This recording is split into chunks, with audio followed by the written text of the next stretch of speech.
Hey boss, I got a question for you. How exactly are we going to make Overwatch 2 better than the first game? Because right now, the things that we're doing and showing off to the public, it really doesn't seem like it's that much better. Who said anything about making the game better?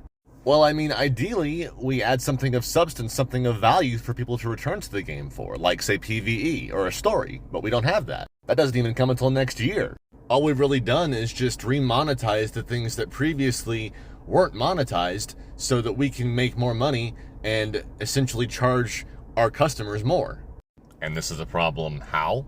Gotcha. So we're more focused right now on remonetization than actual content and value. Gotcha.